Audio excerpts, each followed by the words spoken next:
Fuck, I just accidentally turned the video off and I'm coming to an end anyway, so I'll just put part one, part two. And I was saying, so came to this hotel, then went to get ice cream. Actually, I had to go to two places because it was so busy. And the first place was sort of like a fast food. They have a thing called Mixu here, which is the biggest ice cream chain, which means my share. That's what it translates to in English. Everywhere in China, and it's so cheap, and the ice cream's actually good. So I went to one that generally is like, you stand there like almost like a takeaway, and it was so busy. I stood there for 25 minutes, and other people were waiting before me for ages as well, I could tell, and I just ended up leaving. But for the 25 minutes, I got to witness the work ethic of the Chinese staff there. They definitely need more. This is a tiny little space, two people working non-stop. Everything was done to perfection. There wasn't a break. There wasn't even time to think. Everything was just automatic and so many different processes. Put the lemon in the drink, shake it, go to the filtered water, top the filtered water up, stir it, put the straw in, put a plastic cap on, go to a machine where it melts the plastic cap around the drink, stick a label on, put the drink in a bag, put another label on the bag, then put another label around the handle of the bag so they know it hasn't been opened by the driver, wait for the driver, check the receipts, give it for hundreds of drinks. And this guy is doing multiple things at the same time. And then the ice cream, oh my God. I just looked at him and I was like, well, there's no way I'm going to be here for like an hour, so I'm going to have to leave. But I was just so enchanted by, he's probably getting paid hardly anything for that role, minimum wage for sure, and just working non-stop like you would never see in Europe ever. And no Uyghur would do that job for sure. So anyway, I got a taxi from that place to the bigger one because there's only two in town because I really wanted this ice cream, right? And I always order on Alipay, and there's two ways to do it through Didi, which is the biggest taxi app, the Didi app itself, or Didi through Alipay, right? Didi through Alipay for some reason gives you an estimate of the price for each type of taxi. So a metered taxi, it still gives you the estimate, and the metered taxis are actually generally cheaper here. And the estimate was five, and the one I got this morning I paid eight for, right? So I was like, well, it's not going to be more than eight. So I I end the ride, get the notification on my phone. The guy has scammed me hardcore. He's charging me 18.90. The ride was 2 minutes and 40 seconds, right? Literally just it was a 15-minute walk, but it was just baking hot and I just couldn't be asked to walk. And yeah, the guy scammed me, and then I googled like how is it possible for them to do that? They say, oh, because actually they manually, it's not done through the app because it's a metered taxi. So with the non-metered taxis, I don't know why I thought otherwise. I guess it makes sense now reflecting.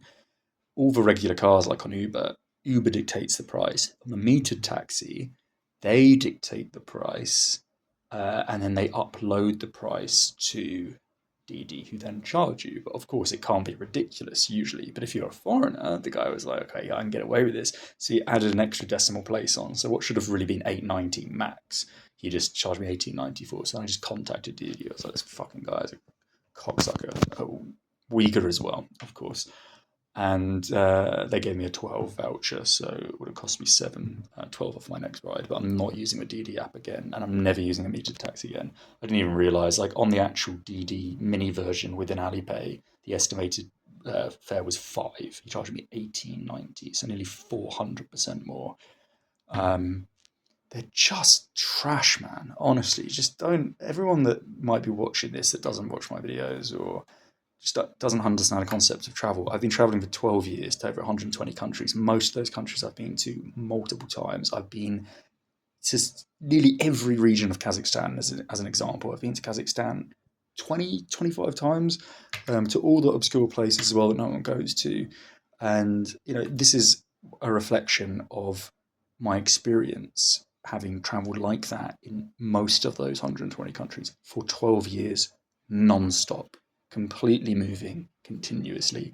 Even when I briefly go back to the UK, that is also what I'm doing in the UK, going to all the places I've not been.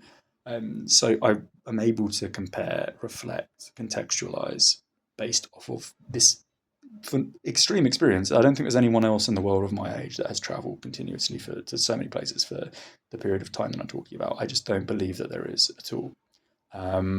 God, that sounds really arrogant, but that is the reality. If Usain Bolt says he's the fastest runner in the world, Would you say that was arrogant? No, like this is the reality.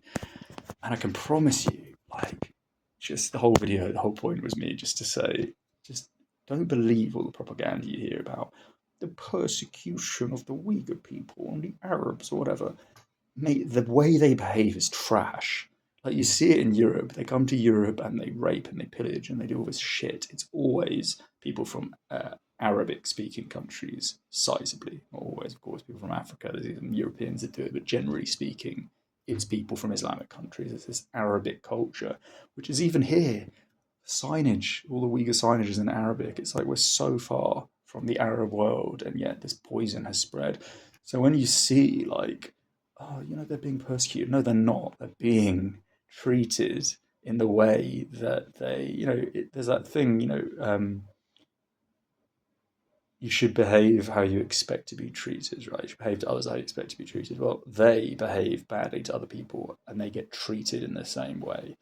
Um, so that was the point of the video. Yeah, and I'm sure there's some German hippie like, that is so racist. Like, I can't be the German hippie that's never left Freiburg. Like, that is crazy. Everyone in the world is so nice, blah, blah.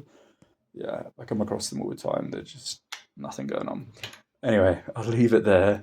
I think I've done everything now in the 2 days. I'm just going to chill for the last day and a bit, and then I move into a more northern part of China, which should be more beautiful, the Altai. So yeah, should be good.